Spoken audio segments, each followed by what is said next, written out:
Does it feel like most healthy snacks just taste so bland? Well, I think I may have found the perfect healthy snack. Washington Red Raspberries. They're a clean, simple, and seriously delicious way to add more nutrients to your day. So get this, they're American grown, picked at peak ripeness, and frozen within hours to lock in nutrients like fiber, antioxidants, and vitamin C. And I love to toss them in a smoothie or a yogurt for breakfast or eat them as a healthy treat throughout the day. Grown with care by American farmers in Washington state, frozen Washington Red Raspberries are one of the best kept secrets in the freezer aisle. Make sure to always check the label for American grown frozen raspberries. Want to discover new ways to use American frozen red raspberries and get more details on where you can grab a bag of these delicious berries? Go to redraz.org. That's redrazz.org. You'll find recipes, healthy tips, retail locations, and everything you need to make frozen Washington Red Raspberries a regular part of your routine.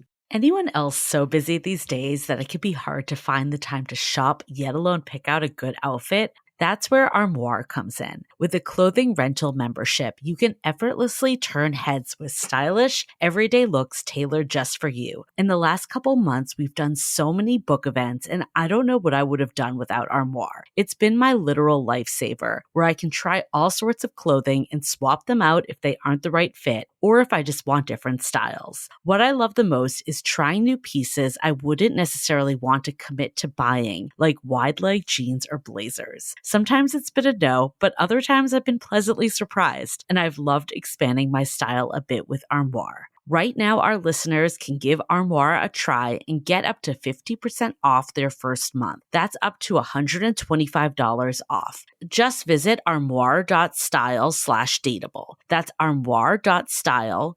ARMOIRE.style/dateable to get up to 50% off your first month and never worry about what to wear again. Try Armoire today.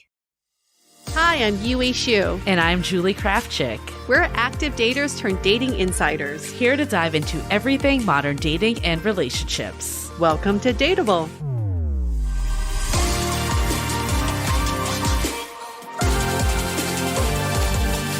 Hello, friends. Welcome back to another episode of Dateable. And we're also welcoming back a previous guest of ours, Marni Battista. Marni Battista, who... I feel like when I was lost in dating in my 20s, she was my savior.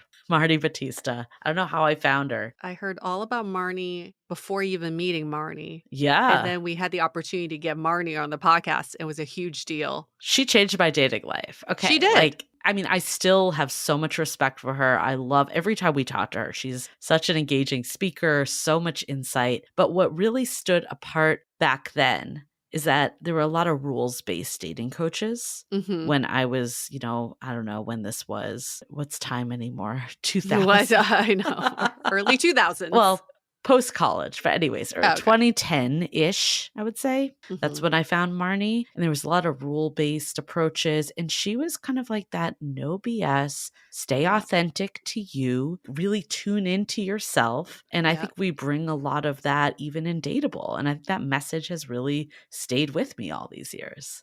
And she has taken a career pivot because she was this incredible dating coach, which makes sense. She's now an incredible life coach, also entrepreneur, author of the book Living Radically. She's very much preaching this living your authentic life with you at the center, which is exactly what she did for you in your dating life. Yeah. And we can continue to do through a dating lens, which we do talk about in this episode, of course. It's so good to have her back. She is full of stories and full of attitude. I just love her attitude. She does.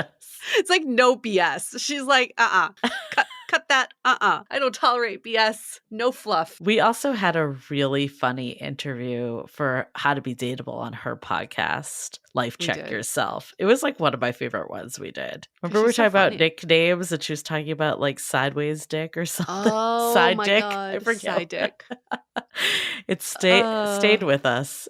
Yeah, we have this running joke of like who we want to get a drink with. And Marni's always been at the top of our list. We'll make it happen one of these days. Yeah, we were at that sushi place that I'm obsessed with in Santa Monica that I hope I get to go to again. Not Santa Monica, in Culver City. Yeah. It started with I thought Oh, yeah.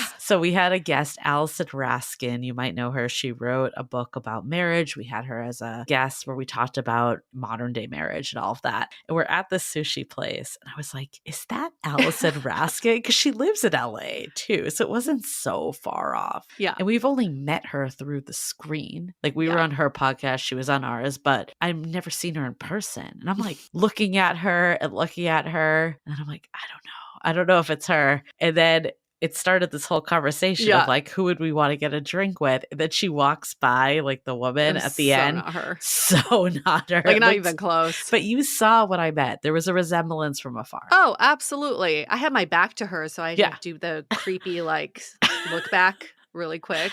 And through the corner of my eye, I was like, yeah, that could be her. That could definitely be her. But then when she came up close, Nope. it was like, not even close.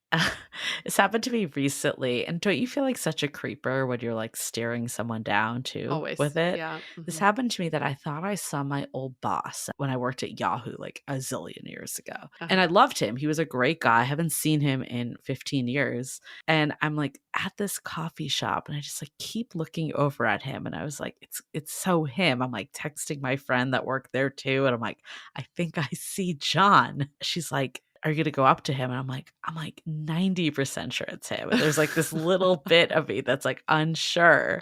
So I'm like looking. And then of course he gets up and walks by too to use the bathroom, not even remotely, like probably like 20 years younger than what like this guy. And I'm like, I'm so glad I didn't go up to him. And I was like, John. He's like, who the F are you?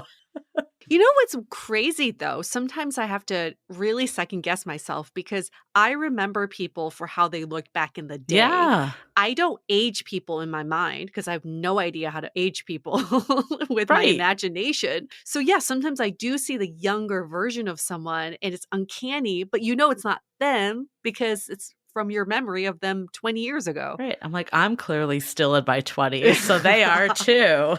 I'm clearly still the same. But I wish we had seen Marnie because she would be a hoot. Yeah, she used to live in LA, so we thought that, the chances of running into Marnie was pretty high too, but then she moved, so crushed our dreams. I love this conversation, though. I think it's so important because we really do need to take it back to us. And I think when people, we've been on our book tour for quite some time now, and people are always like, what's different in this book? And we always go back to, we take the shift off of the terrible people in the dating world, the apps and how awful they are and all the external. We put it back on ourselves. And that's not to say like, oh, all the things we need to fix about ourselves, but more of like, how do we honor ourselves? How do we stay true to ourselves? How do we like peel back all this dating BS that we've been taught for years and just show up as our authentic self? And this conversation that we're having today really aligns with all of that in so many ways. So hopefully it'll inspire people to shed that date self and show up more authentically and what that even means. Marnie went through this life-changing situation where she was in a ski accident.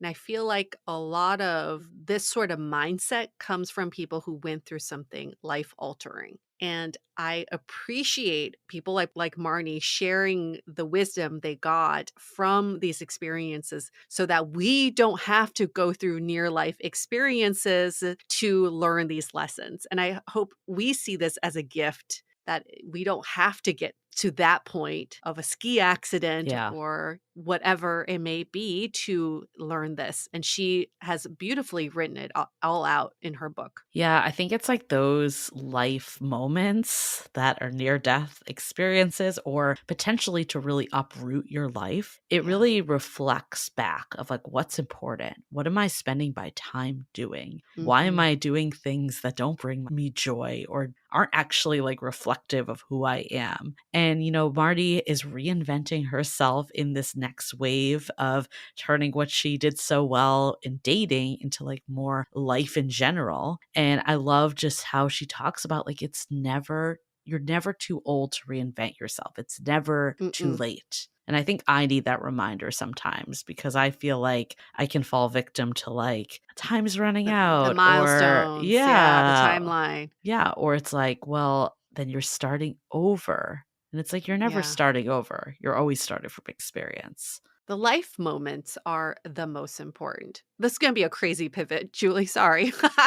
Sorry to everybody listening. Here's a crazy pivot because we've been talking about AI. AI has just been top of the conversation for everybody. You know, so many people are scared of AI taking away jobs, whatnot. I actually think AI is going to give us our time back. Have AI do all the shit that doesn't really matter in life, Yeah. like making your PowerPoint presentations so you can have some time to connect with your friends and your family and your loved ones. We get to have some time back. I think that's like what we can really use AI for. It's good as long as it doesn't take away people's like livelihood to like support themselves, right? Sure, In yeah, theory, lively. yes. Yeah. Like I actually saw this billboard up today that was like hire AI and stop hiring humans. And I was I like, know, I it was know. like to the point of what you're saying is like let them do the shitty work that you don't want to do. And I'm like, get it in theory, but there's something about that messaging that maybe needs a little bit of a tweak. I Or we're know. in It's like, marketing. I don't know. yeah, let's increase the unemployment rate. You know, like that's basically what it's saying because Right. that's what everyone's scared of with AI is taking their jobs away. But yes, there's always going to be a balance, just like with dating apps. If we overuse it, Yep. then we overdose on it, and then it's toxic. But dating apps also were so beneficial and like so efficient for the way we can meet all kinds of different people. We just have to know how to use this technology in the right way. I mean, this is another example. It's similar, but not with AI. But like sometimes, like you're doing stuff and you're just like, do I need to do that? Like, Yeah. is this actually a task that needs to be done at all? And I love Yes. those exercises. I remember you and I even doing that. Yes. And we're like, we don't like doing this. Is it Yeah. okay? Our promo video, we would Yes. spend all this time thinking about Right. like, how do we do this really cool promo video? And then like if it wasn't like a great idea, it felt weak. And then we're like, no one cares. Doesn't even move the needle. They just want to get to the next season. Like if we put up a post that's like the season's up, that's enough. Listen, this is the best comparison ever because you all know we do our podcast in seasons. That's really for our own sanity. So we can Mhm. take a little breather in between a batch of episodes. We all know you don't give a fuck what season we're on. You're not keeping track. It is exact same as keeping track of my friends' kids' ages. Like, oh, my kid is Is it the 168 same? months.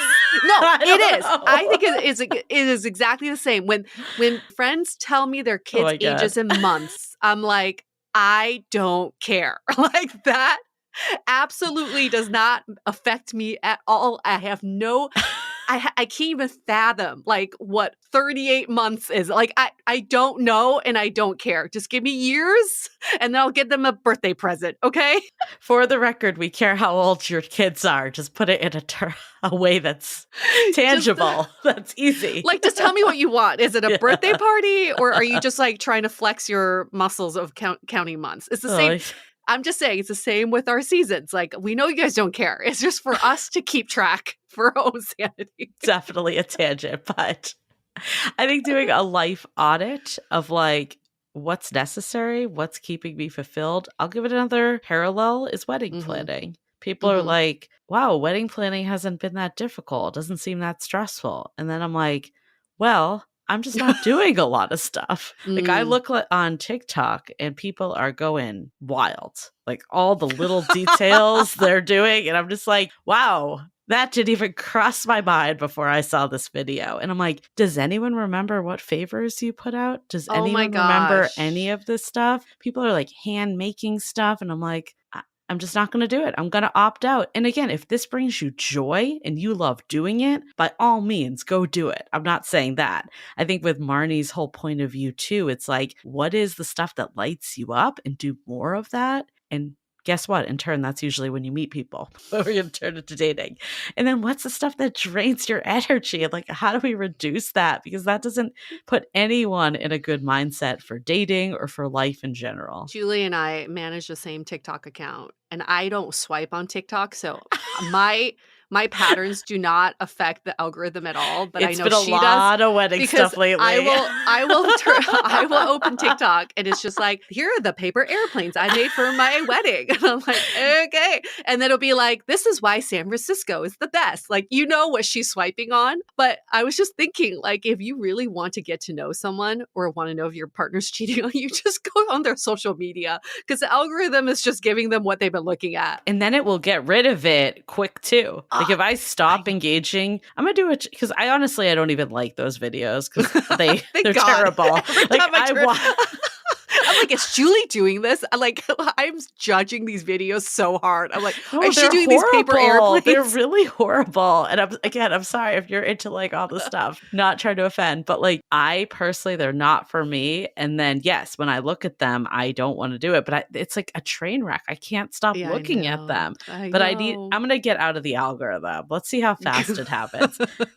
I do notice that it is kind of funny sharing an account. This is our last tangent, but like your partner always sends messages. Oh, yeah, always. And I like Always. never look at them because I'm like, I feel like I shouldn't see this. And it'll just like show his name. It's like, send a message. And I'm like, I'm not gonna look at that. I know. Does he know I'm on there? No, I don't think he does. That's a really good reminder. I should tell him. Also, I'm like, why are you a 51-year-old on TikTok? Like, get off TikTok. Well, it's funny blast because him. like you're not even the one like swiping through it. Like No, you're not I even don't- like spending your time on TikTok. I don't So look like at TikTok he's at all. basically messaging me and I'm just ignoring him. No, it frustrates me. It's like him messaging you. Yeah, it's like indirectly because he'll send these videos that he's like really into mindset and it's good stuff. But every time he sends it to me, I'm like, I don't look at it. Yeah, he's like, did you get it? And I'm you're like, I like, didn't. nope. And then I'm like, I can't open it. Oh, too funny. All right. Major tangent. But we're Major done. tangent, but we're going to move on to Marni because she has so much wisdom to dispel for all of us. Remember to get the book, How to Be Dateable. Also get her book, Radical Living Challenge. You can pick them both up, Amazon, wherever books are sold. And they're such a good pair. They kind of round out your life very nicely. So howtobedateable.com. You can get everything there, including the dating archetypes quiz. If you haven't taken it yet, check that out for free. Okay. Yay.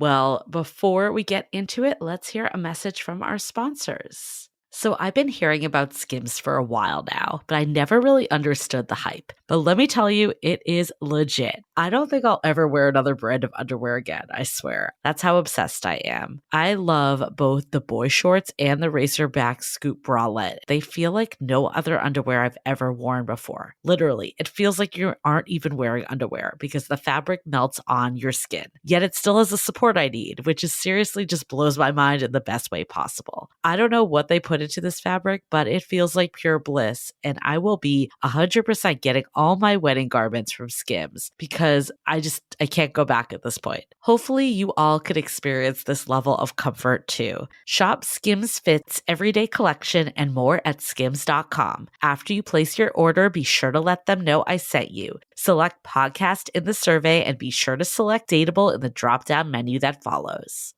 Once the weather started getting warmer, I realized I was back in the same worn-out rotation. Same tank, same shorts, same everything. So I gave my daily uniform an upgrade with Quince. Their pieces are easy, elevated, and somehow make me feel more put together without even trying. Like 100% European linen shorts and dresses from $30, Luxe swimwear, Italian leather platform sandals, and so much more. Now, my favorite summer item has been the super soft bike shorts that are so perfect for everyday wear and has the quality of high-end athleisure brands. But by cutting out the middlemen, Quince gives you luxury without the markup. And Quince only works with factories that use safe, ethical, and responsible manufacturing practices and premium fabrics and finishes. Treat your closet to a little summer glow up with Quince. Go to quince.com/dateable for free shipping on your order and 365-day returns. That's QUINCE.com/DATEABLE to get free shipping and 365-day returns. Quince.com/dateable. Okay, let's hear it from Marni Battista.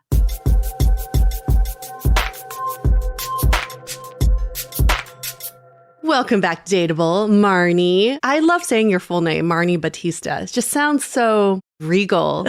Yeah. My ex-husband did me right in that department. So there you go. You're like, thank you for giving me a good last name. Totally. And I'm like now at the beginning of the alphabet, which is like so great for all things lines and orders. I was at the end growing up. So no, it's all good. Thanks. Thank you for being on our show again, Marni. It's so nice to have you back since the last time we spoke in 2019. Yeah. I mean, I'm guessing it was before I had my ski accident, before everything, my dad dying, all that. So it was my other life. Basically the catalyst for your book that we're going to talk about. So we're so excited to have you back. I mean, last time we talked about Dating with Dignity, which was your brand for a long time. And I mean, I've talked about this on the podcast. Like I found your content years before Dateable, like when I was in the thick of it. So it is like full circle for me to always see you and have these conversations with you. So we're excited to have you back. Thank you. So living a radical life, what does that mean to live a radical life? Yeah. So my mission is to create a movement whereby living a life free of the shoulds and outside what you were raised to believe in culture and Instagram is telling you, to do what really blows your hair back and really live by what is a full expression of who you are. And I was on with a bunch of clients the other day and they were talking about their dreams and like what they really want to do and how limiting it is when the interior of your world is all about like, what are other people going to think?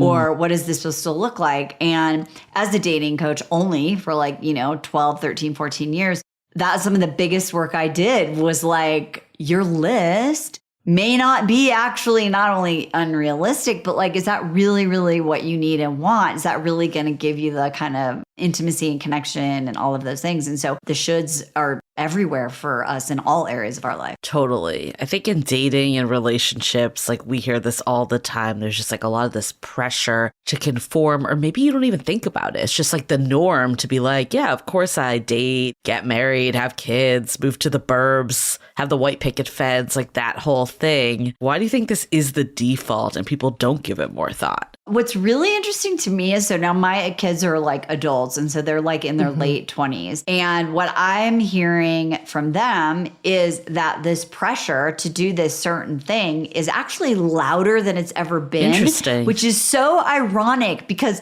as women, we're the most free we've ever been. We're making more money than we ever have. We have more possibility. And yet there's this like belief that like of the timeline. And I think that the timeline impacts all of us at every decade. So now it's like, you need to have your career by this. So if you're going to have a career and you want to work and you want to get married, but then you need to have kids before you're this age because you don't want your eggs to be old. And it's almost like the information about what is going to make us happy is so skewed because the external influences are just massive. So I think that the shoulds are just getting amplified by our culture. Well, there's one side of the comparison trap, which is what we're seeing right now. But then there's also what I hear a lot from the younger generations is that they're like, I'm living life aimlessly. I need a little structure. I need a timeline because I need to know what I'm building a life for. And because we're inundated with all this information, people think, oh, here are all these experts telling me what to do with my life. Like, I feel like there's a little need for the shoulds, not in the toxic way. So how do we strike that balance of, yes, let's not be in the confines of other people's timelines, but we also need a little direction? Yeah, well, I think that's really important. Like, I'm a huge fan of what I call life design, which obviously is how do you actually design a life that is, one that blows your hair back. And so what's interesting is that our mind may not know what it is that we truly want because we are thinking in a way that is limited by mostly, and I wrote about this recently as well, if our confines are based on what other people are doing, then we're not thinking. We're joking about ChatGPT, right? Which is an amazing resource. But also if you don't think, right, right? It's not going to work for you. Like you have to have some thought and you have to really let it know what you want and talk to it and all of those things, right? So I think what happens is if someone says like, well, this is what my parents did, so I don't want to do that. Or this is what people at work are doing, so I do want to do that. That's not going to be helpful. So what I propose is to think about this based on the design thinking model, which is out of Stanford University, which is how products are developed. So if your life is a product and you're the user, you need to actually do a process by where you actually discover what your timeline is and what your vision is that is really for you. And by experimenting or prototyping, as it's called in the design world, you are actually testing things out. You're in an iterative experience where you're getting feedback from life and you're pivoting and you're adjusting rather than saying like, okay, here's what I want. I need to make like $150,000 by the time I'm 29. And I need to be like married at 30 so that I can have kids at 32. And then we need to travel and live like, where did you get that? As a former user experience designer, this makes me so happy to hear the correlation. But it's funny because it's called human-centered design.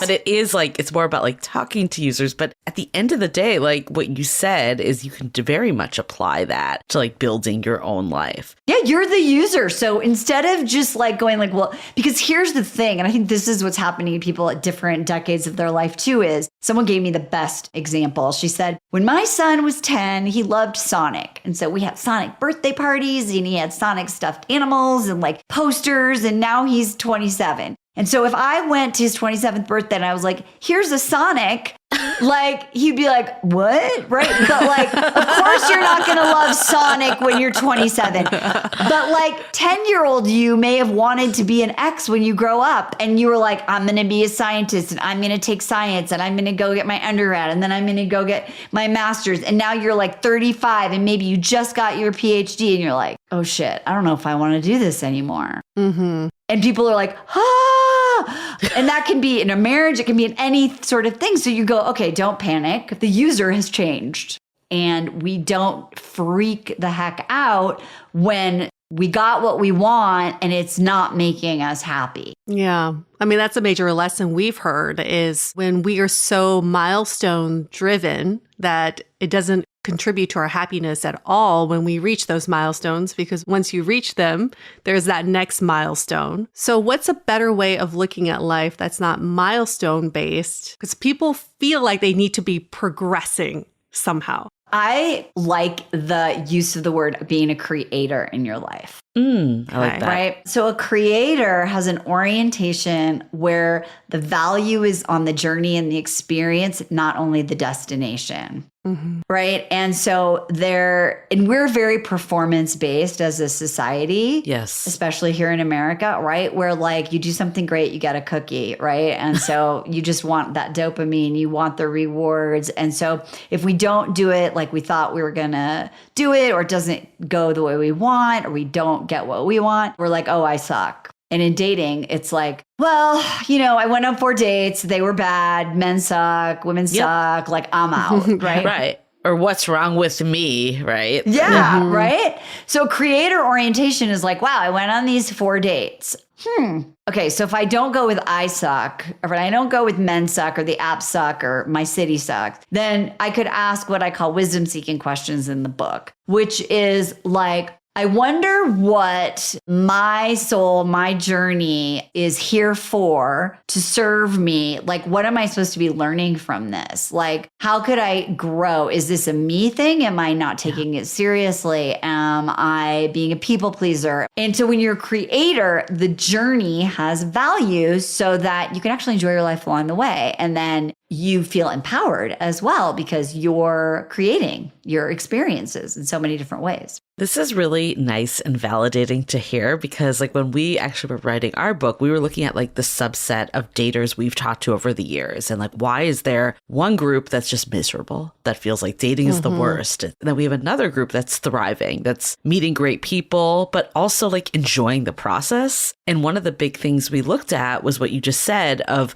one group being very attached to why didn't I get the next date? Not even asking like, do I even like this person, but just wanting to progress, and the other group looking at dating as a growth opportunity and a personal journey. But I think it's hard to shift out of that mentality, especially the way that dating culture is enforced today of like having these milestones. Like, what advice would you give to someone that maybe is struggling with that transition to get into creator mode? Well, I think the first thing that you can ask yourself is, if this were happening for me and not to me. We love if that question. If I looked at it like I would at a work situation, because most of the people who you're talking about are like professionals and there's no crying in baseball, so to speak, right? Like, so if you're working on something and it's just not going well, you don't get just to go to your boss or, go to your whatever and just be like, you know what? This sucks. I'm out. Okay, well, what do we need to learn from this? Like, what's happening? How can we be empowered and solve it, right? And so the question is, if you take a step back and you don't make it be about you,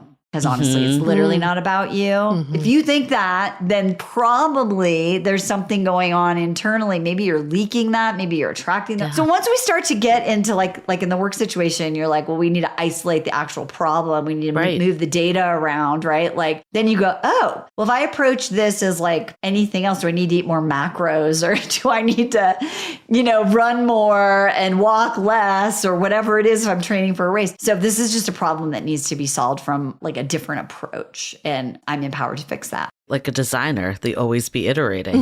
Yes, date like a designer. I love that. Always be iterating. There's this thought going around that if you are emotionally unavailable, it actually means you're afraid to be seen fully. What are your thoughts on that? Like, if you are this product and you're like, I think I'm just putting out this disconnected person out there, how do you bring this product back and iterate on it? What's that next step? It's funny. I had a client the other day that I interviewed for my podcast, and she was like, I didn't even know how I was sabotaging myself because I just thought, like, these guys aren't really what I'm looking for. And, I'm very busy and all of those things. And so the first thing that she had to do was take personal responsibility for realizing that she actually was afraid. I call it the unconscious gain from being single. At an unconscious level, you do get something from it. Yeah. From being unavailable, right? Oh, and so she was like, no one's going to ask me, why did you buy a $5,000 purse? I don't have to go to like your nephew's bar mitzvah in like, Fargo. I don't have to say no, and I don't have to whatever. And so she was like, I really realized that the gains of all those things, I don't have to get hurt. I don't have to set boundaries. I don't have to say no. I always reject you, so no one's going to reject me.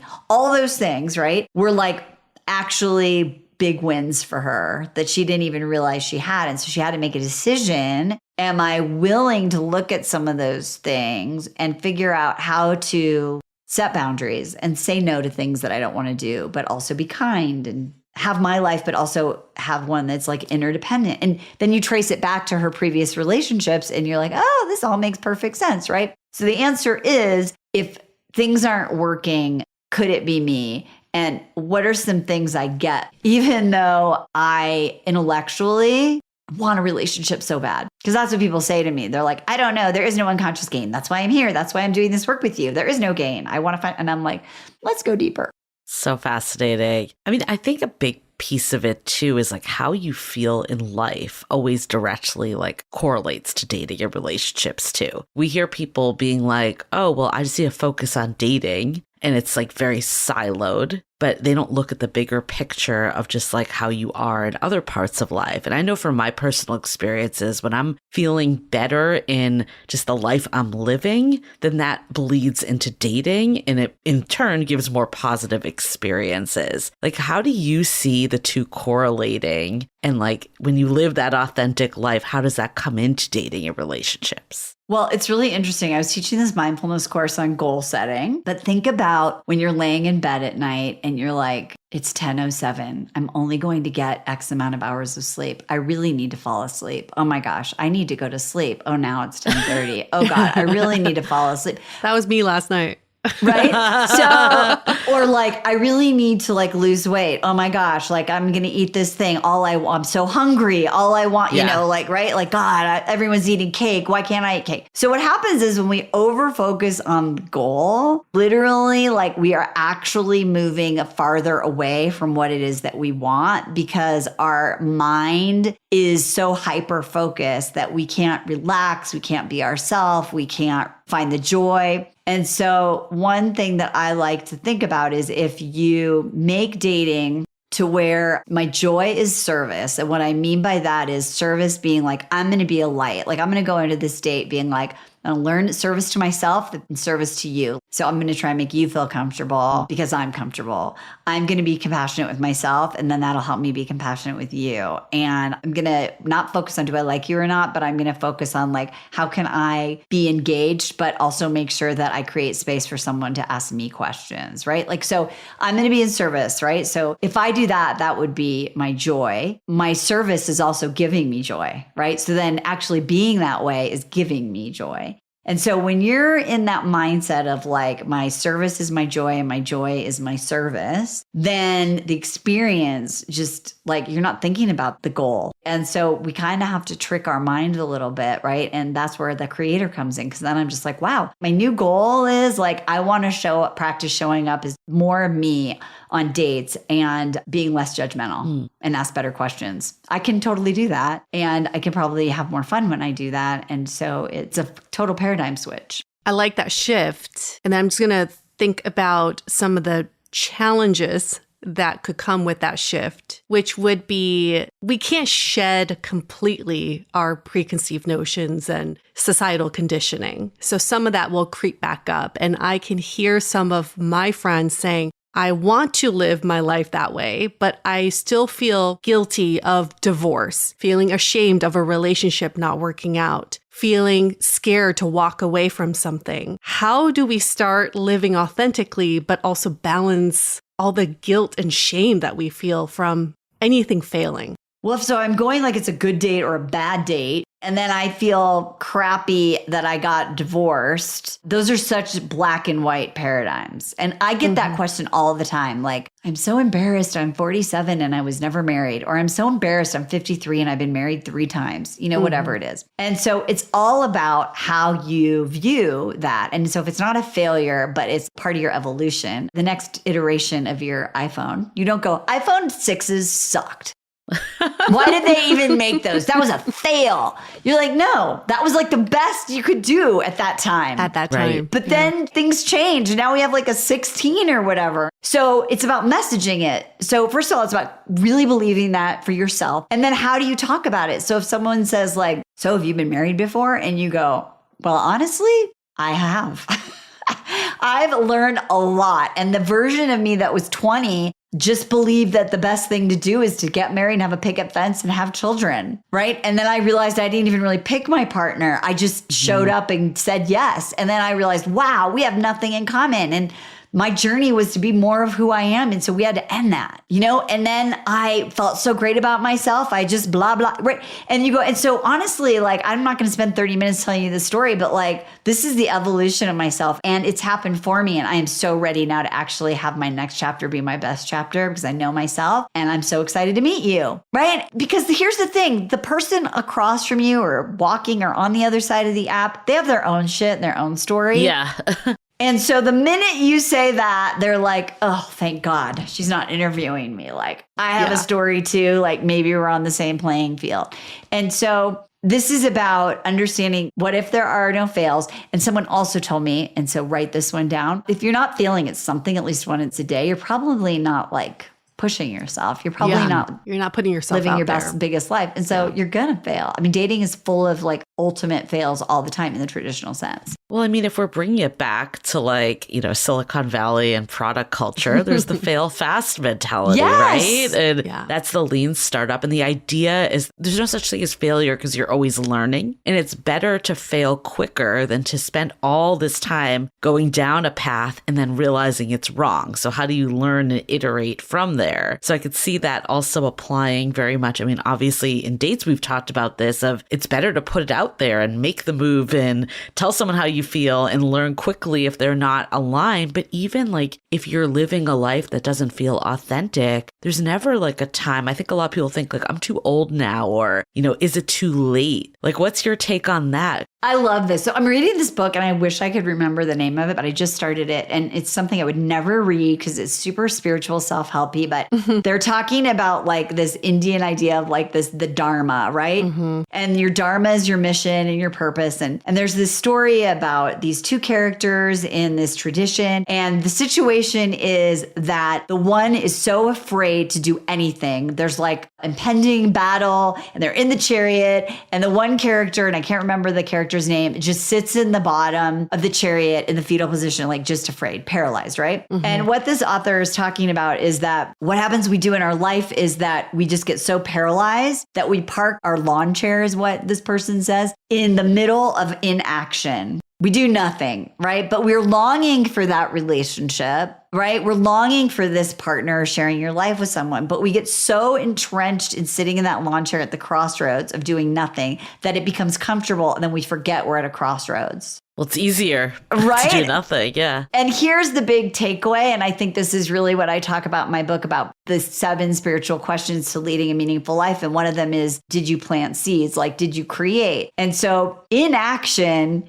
is a version of taking the unconscious or conscious road of doing nothing. And by doing nothing, you're still in creation, right? So what do you want to create? A meaningful life is creating something that propels you forward. If life is meant to be lived, then what if we totally flip it and we go, wow, like I really lived everything. I got rejected. I had the experience of going through a divorce.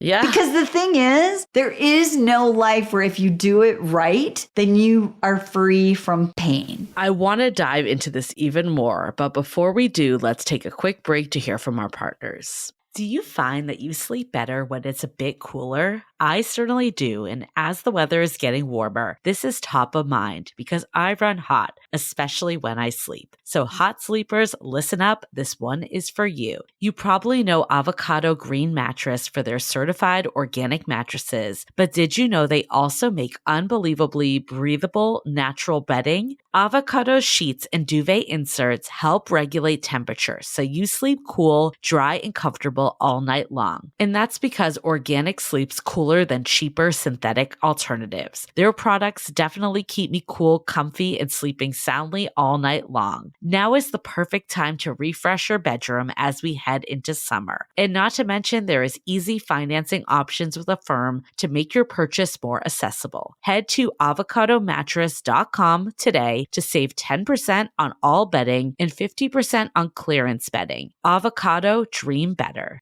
Has it ever felt like you're doing everything right, eating healthy, working out, but your energy still crashes? Or your mood swings hit out of nowhere? I know I have. What I've learned is that a lot of these issues are tied to changes in my hormones. That's where Happy Mammoth comes in. They offer a free 2-minute quiz that can help you uncover the root cause of your hormonal symptoms. It's super easy. Just answer a few questions, and you'll get a personalized recommendation to help support your hormones and start feeling better. From the hormone quiz, I learned that my estrogen rises and falls unevenly. So the solution is Hormone Harmony, which could help with bloating, anxiety, fatigue, overwhelm, and more. Ready to start feeling like yourself again? Head over to happymammoth.com and take their free 2-minute hormone quiz today to find the ultimate answer to your stubborn hormonal issues. And for a limited time, you can also get 15% off your entire first order with our code DATEABLE at checkout. That's happymammoth.com and use the code DATEABLE for 15% off today. We touched about it a bit, like some of the 7 questions that you have in your book. But one that really stood out to us that we kind of wanted to dial into more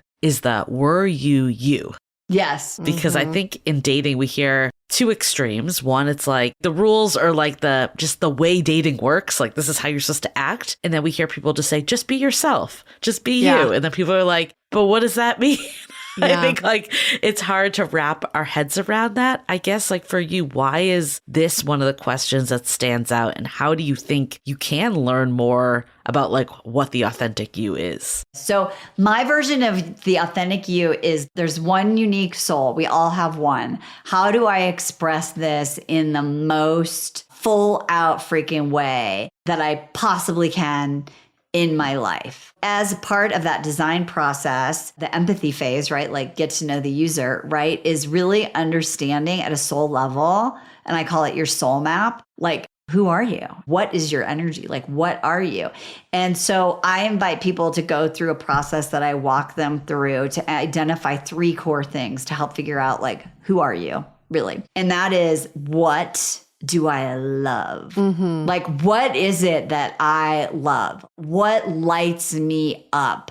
Nature, connection, escape rooms, reading, writing, cooking dinner, reading books. What are all the things, if I look back on my last 2 weeks and I were to be like finite, what were the things that were time stopped? I was super engaged. Like, this is what I love. It's like effortless. The second part is, how do I carry that out? What are your core motivations? So when you are in flow, like, what is the thing that really motivates you, that really makes you feel like you're in that service? And these are often around values, right? And so once you get this soul map together, you're like, okay, so what if I just like really literally tried to design all my experiences optimally, where I'm doing what I love, how I love to do it, and my core motivations are aligned. When you date like that, it's great. If we were to do a side-by-side comparison of the person who goes on dates with shoulds, they're doing the date review, they have a date persona, versus the person who goes on a date with their authentic self, can you give us a side-by-side comparison of what those 2 dates would look like? How are they different? Yes. So I had a client once, actually a male client way back when I was dating. So I'm going to use him as the before. He met this woman at a cafe and he started to ask her questions from her profile. And it turns out that her friend had written her profile for her because this is what she told her that people will like. And this is what you should say. And literally, I can't believe people are still doing the like, I like to dress up, but I also like to walk on the beach. You know, like. I like travel. Yeah, exactly. You know, like whatever. So they're sitting at the coffee shop and he's like, oh, so what's your favorite thing to order? There's a restaurant in LA called the Apple Pan. I don't know if you. And she was like, honestly, I would never go to a place like the Apple Pan. Oh my God. Was it like, in her profile? And he's like, it was in your profile. She's like, I don't know. My friend told me that will make me seem like low key and not very high maintenance, but I would never go to the Apple Pan. Wow. That is bad. He's like, okay. So, you know, they're having the thing and he's like, do you want to go for a walk on the beach? And she's like, I don't know. It's kind of windy. And he's like, oh, on your profile, you said you like to go on the beach. And she's like, God. Well, I do, but like only like, you know, I'm not really wearing the right clothes and these shoes. And like, I don't know, like if I would have known, but anyway, so he was like, who are you? Right. Right. Yeah. And so people write this version, whether you actually are dating offline or online, in your head, you have this idea of like what people like. Yeah. And you're putting on your butterflies and rainbow version of yourself. You're like chameleon, you know, you go in there and you're like, okay, what will make you happy? Yep. Especially if you think he's handsome or whatever it is, or rich, or you just want him to be the one finally. Then you're constantly moderating. You know, like I'm sure you guys have heard stories about, they're like, oh, do you want kids? And there's a woman who like really wants kids, but she's like, oh God, he's asking that question. Yeah. I don't know, maybe. I mean. I should be chill. I would, but like, I don't know. What about, do you want kids? Like, you know, where do you want to live? I don't know, city, town, like, I don't know. And so the old way is setting yourself up to try and be what you think is going to get to that goal that we talked about before. Yeah. And the new way is like writing in a profile that is literally an expression of your soul map, because you don't want to get everybody. Right. You want to get the person who is like actually a better match for you. And if you don't want kids or you want 7 kids, like, call me crazy. I actually want 7 kids. Right. Yeah. What about you? oh my God, hell no, I want 3. Cool. Let's just enjoy our meal and peace out. But and if you have any friends who want 7 kids, send them my way, You know where to find me. You know where to find me. Exactly. That's really it. Because when you're being you, the universe responds in kind and you just get these breadcrumbs, and then you will find yourself in a convention of people who want 7 kids with the right people. And that's great. But the thing is, I've been married for almost 16 years now, and I was married the first time for 17 years. So what I do know is that ultimately the real you will want to come out. Right. You can't keep up an act for 17 years. You can't. And so you might as well fly that freak flag right now and be who you are, but really who you are. Not the version who you think you should be or the one you were 2 years ago or 5 years ago in your last relationship or with the guy that you really liked before, but really, really you. And be honest. And that's one of the other questions where you're radically honest with yourself, and you put all of these 7 questions together, and the journey of life is going to bring you your person at exactly the right time for you.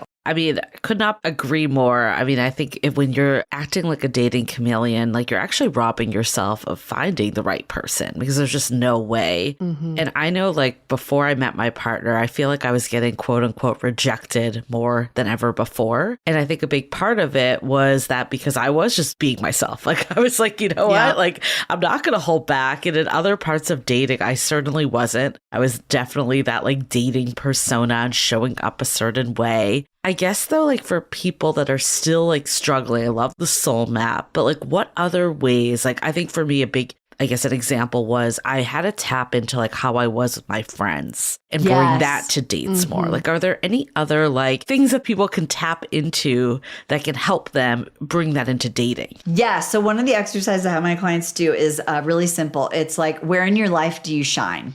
Literally write it out. Like, and think about the roles like friend, sibling, mother, sister, colleague. For a lot of people, it's like, I crush at work. Okay, great. Yeah. Like as a leader, as a manager, as a squirrel, like you're like good at detail. Like where do you shine? And then look at where do you hide? Like where in your life and what roles do you hide? Now, here's what's crazy. You're the same person. Yeah. Right. And so then you're a detective and you go, well, what are the conditions? How do I feel when I'm shining? I feel comfortable. I feel confident. I feel like I can be silly. I feel like I can be playful. I feel like people are respecting me. Okay, great. So then how, if I brought that part of me to those places where I hide, and usually dating is one of them, how would I show up completely different? So why not? It's, a dating buffet out there. You can take a bite. You don't like it. Go find someone else. Go on an experiment and say, I'm going to do 3 dates, 3 different people. And I'm going to make this list. I'm just going to really show up as the person who shines. So maybe it's like you're the best aunt ever, or like at work, people just really respect you and listen to you because you listen to them. Right? You allow people to feel seen. You're like, cool. I'm just going to go to this thing with this guy and I'm going to be like, I'm just going to listen to you and I'm going to really try and hear you and be curious about you, but also be confident. Like try it on, see what happens. And that's how dating can be iterative, because if you just keep experimenting and trying different ways to practice being you, then every single date gives you feedback because you're going to realize why you do or why you don't. Also, when you do that, you're not attached to the outcome. And then just generally in life, things are a lot more enjoyable when you're just like, I'm just doing this because I'm learning. I'm just practicing what I learned on this really cool episode of the Dateable podcast. I think like speaking of patterns, you talk about like tracking your energetic flow in your book of like what gives you energy and then what depletes it, and then moving out of the stuff that maybe depletes it. We hear a lot of people saying, well, dating depletes my energy. It's in the level 0 to 2. But then also it's like we don't want people to give up on dating, especially if they want eventually to have that relationship. What's a way, I guess, in your opinion, to either shift that feeling of 0 to 2 higher? Or do you say, I am going to take a break if I'm really at a 0 to 2? Well, this is so cool. So when I work with people, they're so good at silver lining stuff. They're like, how could I make this not a 0 or 2, but it's not authentic? So what I would say to that client, and I have, is, so let's talk about the dates you're going out on. Do they line up with your what, your how, and your why? And most of them don't. So number 1 is the why. Let's just start with the end. So if you're going out because you're like, I need to find a partner, I need to get a result, 2025 is my year. That feels shitty. If my why, and like, let's say I'm not going to talk about dating, but for me, I remember this was a huge thing, was like, I really, really value connection. I love actually connecting with people. Yeah. So I'm like, okay, well, I'm going to shift my why to like, all I care about is making connections. Okay. How? I had a client once who went to cafe. You're supposed to go to coffee, right? You have to go to coffee. Well, she actually doesn't hear so well. So number one, she read online that when you're dating, you're supposed to sit a certain way and you're supposed to like lean back and do this thing.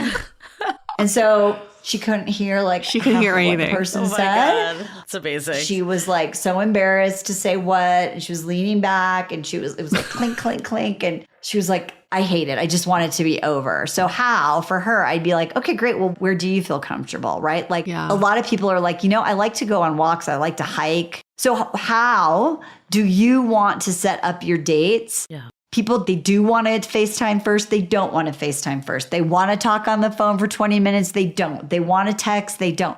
Like, be in your how. Do it in a way that you're like, this totally works for me. And then shift your what and be really honest. It's like paying the bills. You have to do it, but you can set it up in your what, your how, and your why so that it's an expression of you living your best life. Mm-hmm. I love that shift. I think it's just so, foundational to this whole conversation. I mean, I'm so glad we were able to dive into this with you deeper of just like this feeling of authenticity and like your authentic self and how that really relates just living your best life, which in turn goes to dating and relationships. Like one of my favorite chapters in our book is showing up. And we think about it of just like, oh, where do I go on this date? Or what do I wear? But it's actually what we're talking about here of just like, how am I my most authentic self? How am I showing up and giving that energy that I want out there? And I think one of my biggest takeaways from this conversation too, that continues is like, we can't be afraid to scare away the wrong people. Yes. And also have that stamina. Like, it's a lot easier to date if you're not being like, I need to conform to the way I should be and like lean back when you have bad hearing. Like, that's exhausting. And that's what makes it exhausting is when we're pretzeling ourselves in, when we're forcing it, when we're not intentional and we're just trying to slam through it to get the result. It's like definitely not going to be fun. When you're lying in your profile, when you're saying yes to people you really have no interest in going out with, when you feel so bad about telling someone you don't want to see them again that you ghost them, it feels shitty. Mm-hmm. So that one client that I interviewed the other day, she was like, basically everything I did just made me feel shitty about myself. Right. So why would I want to do it? Yeah. I mean, I think my main takeaway from all of this too is like, we think that we need like meaning and purpose to come from the big milestones. But it's really between the milestones is where we find what matters and who we are and what we do. And I love the frameworks you gave people that they can go through and find that soul map and all the different activities to really like hone in on that more. And I guess like my final takeaway is using this motto of like dating like a designer and really not being afraid to iterate and say like, maybe I'm not who I was 2 years ago. And that's okay. That's actually a good thing if I'm not the same person. And using dating as a growth opportunity in the beginner's mindset of always be learning. That is a huge part to like really flip some of these shoulds and take them out of our vocabulary. And the last thing I want to say too is I do think it's really important in that what and how and why to really actually think about what kind of relationship you want because it is a new era. Yeah. We can live separate. We can have separate bedrooms. Yes. We can have bi-coastal marriages. We talk about this in our book a lot. Yeah. Yeah. And I remember with my husband actually, like he had a 5-year freak out and he was like, I'm really afraid I can't be or do all the things that I want and be married. And I was like, well, what does that mean? He's like, well, like, what if I wanted to like go sail the world? I was like, cool, go sail the world. I'll literally meet you in the cool places I want to be, right? Like, I talk to more and more people who don't share the same bedroom or bathroom with their partner. Like literally, you guys get to design your relationship for you. And so like really question every assumption and make it be like your ideal life, live life, date life on your terms. And that is radical. And there is no fucks to give. Just do it. Well, that was going to be my takeaway is, to be honest, I was a little scared to read anything about living a radical life because that in my head puts a lot of pressure on my life, I'm thinking like, oh, I got to go skydiving next week and I got to have all these like major milestones and all these highs. But your book is really about how to be radically you, which is what you just said. Yes. And I've been reading so much about how for so long we were talking about like the law of attraction, attracting what you want and the universe gives it back. But there's this concept of law of resonance where the universe gives back who you are. So it's not about what you want, it's about who you are. And that's what you end up attracting. And that's what this conversation really culminated for me as well. It's like living this radical life is giving to the universe the unique soul that you are so the universe can give back the unique experiences that are to you.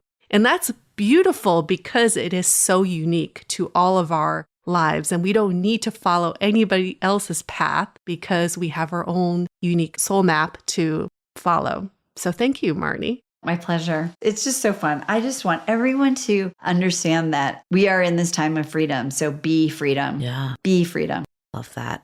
Where can people get your book so they can get a hold of all this information? Because I feel like we just scratched the surface. Yeah. So you can go to radicallivingchallenge.com. All the info about the book and where to order it is there. And I'm just super excited. This is like my life's work and my philosophy of living a meaningful life. And I don't want people to wait till they're in their 50s to do that, or their 60s or their 70s. So this is my mission. If they are, it's not too late. That's true. That is true. Never too late. Never too late, for sure. We will link everything in the show notes as well so people can find it. Thank you guys. Fantastic. And thanks to our listeners for listening. What does living a radical life mean to you? What are you going to start implementing tomorrow? Let us know in the comments of your rating and reviews on Apple Podcasts. While you're there, why don't you order our book too, howtobedateable.com. You can find all the info there. All right, we're going to wrap up this episode. Stay dateable.